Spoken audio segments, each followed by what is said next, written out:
निर्देशांक ज्यामिति का हम क्लास 10 का 7.1 निर्देशांक ज्यामिति का क्वेश्चन लगाते हैं। ठीक है, अब यहाँ पर पहला क्वेश्चन आप लोग को दिया है कि निम्नलिखित, पहला क्वेश्चन देख लेंगे सभी लोग के पास बुक होगा, देख लेंगे एनसीईआरटी का 7.1 बिंदुओं के निम्नलिखित युग्मों के बीच की दूरियां ज्ञात करनी है। तो क्या करेंगे, देखिए यहाँ पे पहला क्वेश्चन आपका ये दे दिया है 2, 3 और 4 और यहाँ पे दे दिया है -5, 7। दूसरा क्वेश्चन है आपका -5, 7 -1, 3। आप सभी के बुक में है ये क्वेश्चन। और थर्ड इसका क्वेश्चन है आपका AB -A -B।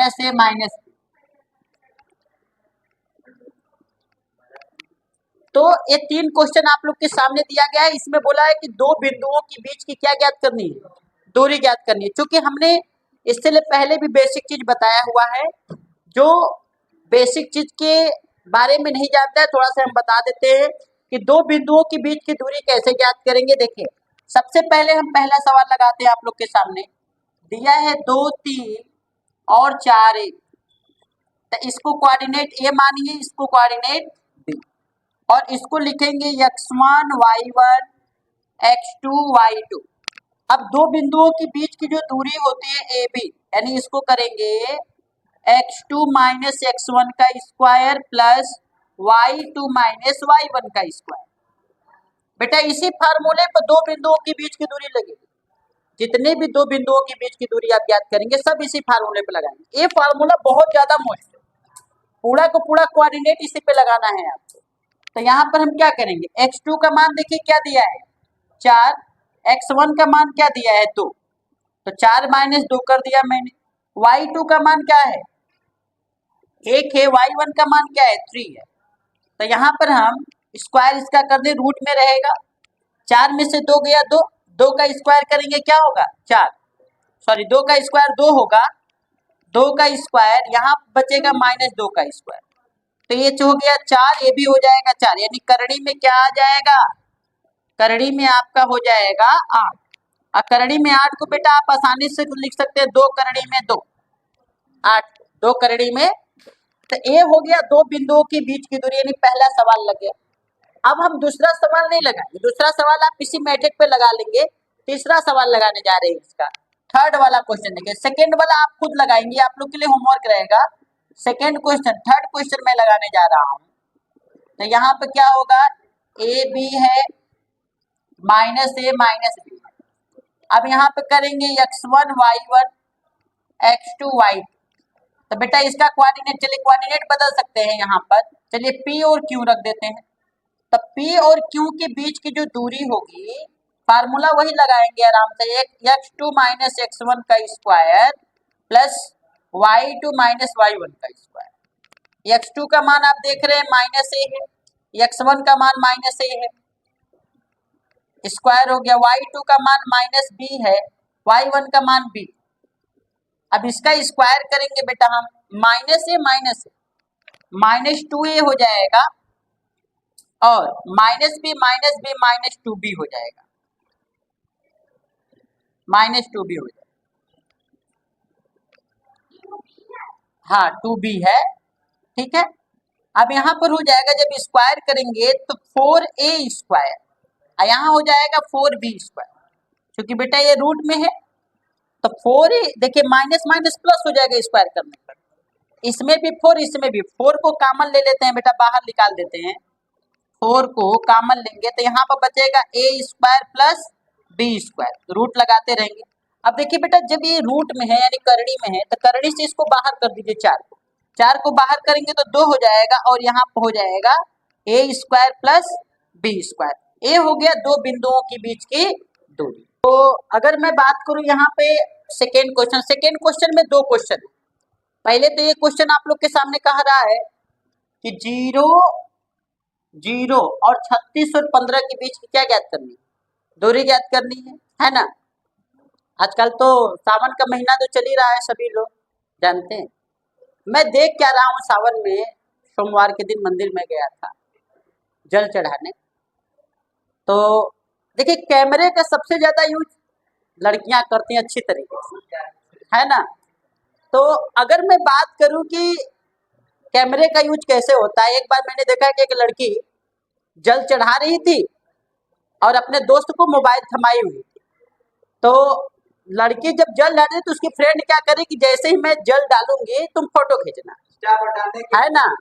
तो कहने का मतलब क्या है कि देखिए, अब वहां पर पूजा दूसरी होने लगी। अब वो जब जल गिरा रही तो भगवान शंकर पे नहीं गिर रहा है, वो जल तो नीचे गिर रहा है। हाँ, लेकिन फोटो क्लिक होना चाहिए। तो ऐसी पूजा मत करिए सावन में, ठीक है। ऐसी पूजा सावन में मत करिए। जब जाते हैं पूजा करने तो पूजा करिए, पूजा के बाद आप लोग सेल्फी जो लेना है ले लीजिए, ठीक है। तो ऐसी पूजा नहीं कि जल कहीं और गिरे। हाँ, सेल्फी होना चाहिए, भगवान के सर के ऊपर जल गिर रहा है कि नहीं गिरा इससे कोई मायने नहीं। तो चलिए आते हैं क्वेश्चन पर। ये 0 है, 0 0, ये 36 और 15 है। इनके बीच की जो दूरी है, ध्यान दीजिएगा यहाँ पर x1 y1 x2 y2, इसको कोऑर्डिनेट ए और बी मान लीजिए। चलिए, ए और बी के बीच की दूरी हमें ज्ञात करनी है। x2 माइनस x1 का square plus y2 minus y1 का स्क्वायर। x2 का मान क्या है 36, x1 का मान क्या है 0 का स्क्वायर, y2 का मान 15, y1 का मान 0 का स्क्वायर। 36 का स्क्वायर करेंगे, ठीक बेटा, देख रहे हैं नहीं आप। 36 का स्क्वायर प्लस 15 का स्क्वायर। 36 का स्क्वायर आप लोग कर सकते हैं। देखिए, 36 गुणे 36, अगर 36 गुणे 36 करेंगे 2 बार तो 6 में 6 का गुणा करेंगे 36 होगा। 6 लिख दिए, कैरी 3 लगा है, 6 3 18, 3 कितना हो जाएगा 21, 3 6 के 18 के 8 हाथ में लगा, 1 3 3 के 9 1 10, तो कितना हो जाएगा बेटा 6 9 2 1, यानी ये हो जाएगा 1296। उसी तरह 15 का करेंगे तो कितना आएगा 225। अब जोड़ दीजिए इसको, 6 5 कितना होगा 11, 9 2 कितना होगा 11 1 12 और 2 2 4 1 5, यानी 1521 हो गया, है ना। अब 1521 का वर्गमूल निकल सकता है कि नहीं निकल सकता। अगर वर्गमूल निकला है तो निकालेंगे, वर्गमूल नहीं निकलेगा तो छोड़ देंगे। अगर वर्गमूल आता है तो वर्गमूल निकाल कर आंसर लिख दीजिएगा, नहीं छोड़ दीजिएगा, ठीक है। तो ये हो गया दो बिंदुओं के बीच की दूरी। अनुच्छेद 2 में, इस 2 में 2 प्रश्न दिया है। अब इसमें बोल क्या रहा है कि आप अनुच्छेद 7.2 में 2 शहरें ए और बी, तो अनुच्छेद 7.2 में देखेंगे आप, लगभग 7.2 में दिया है 7.2, यहाँ ए और बी है।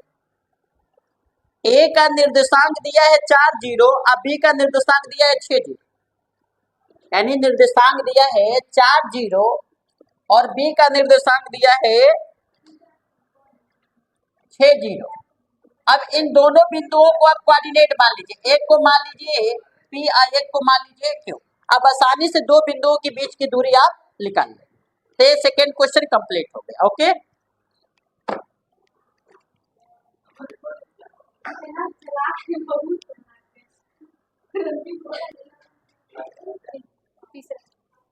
थर्ड क्वेश्चन देखते हैं। इसका तो वर्गमूल आ जाएगा आपका 39, यानी 39 हो गया। थर्ड क्वेश्चन ध्यान से देखिए क्या दिया है। निर्धारित कीजिए कि क्या 1 5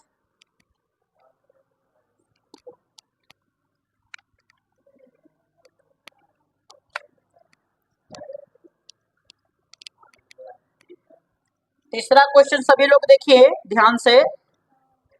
थर्ड क्वेश्चन 1 5 2 3 -2 -11। बेटा देखिए, मैथ को लगाना है तो कंसंट्रेशन जरूरी है। वो वाला मत करिएगा, जल वाली व्यवस्था, जल नीचे गिरता रहे सेल्फी ले लो, ऐसा नहीं। कंसंट्रेशन तभी मैथ आएगा, ठीक है। यहाँ पे देखिए ए है, ये बी है और ये क्या है, सही है। हमने 3 कोऑर्डिनेट बना लिए। तीसरा में पूछा क्या है क्वेश्चन में आपसे कि सररेख है कि नहीं है।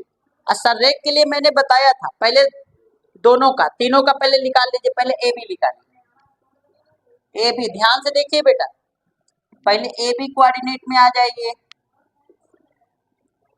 1 5 2 3,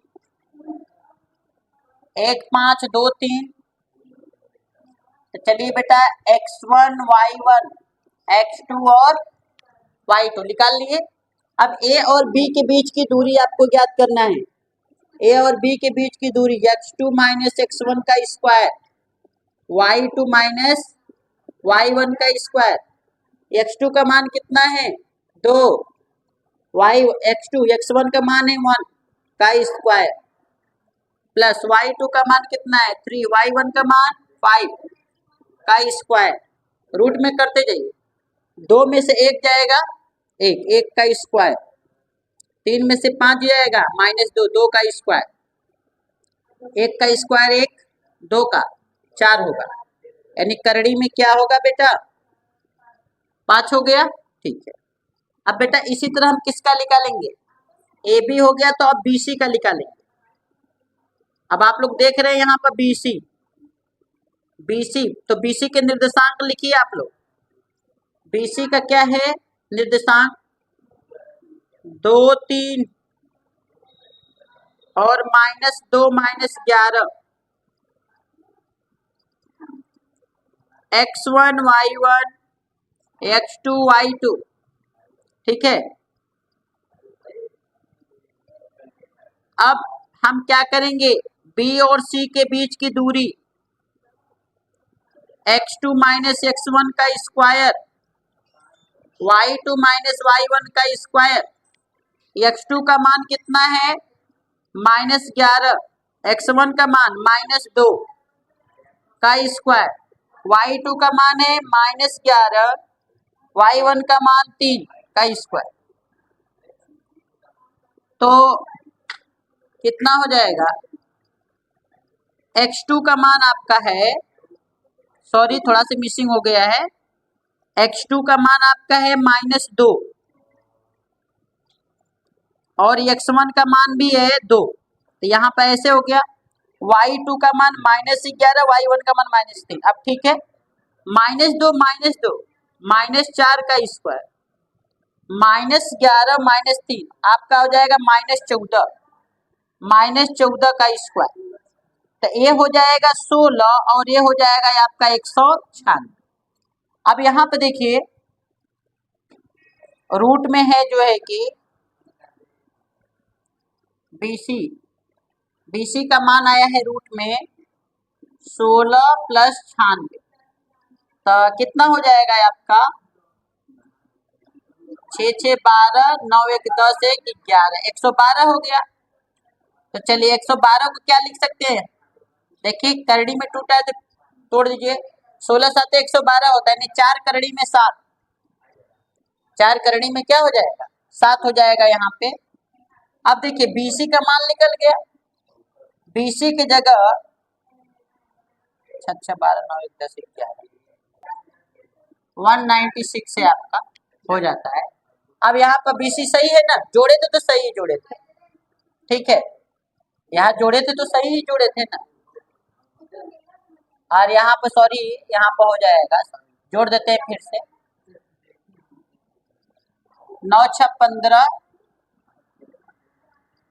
6 6 12 हो जाएगा, 9 196 16 आप कर दीजिए, 6 6 12 9 1 10 9 1 1 2 202 आ जाएगा, है ना। 6 6 12 9 1 10 1 11 के 1 1 1 2 212 आ गया। तो चलिए ठीक है 212, अब तो ठीक है। अब हम करेंगे आगे चलेंगे, BC हो गया, अब क्या निकालेंगे CA।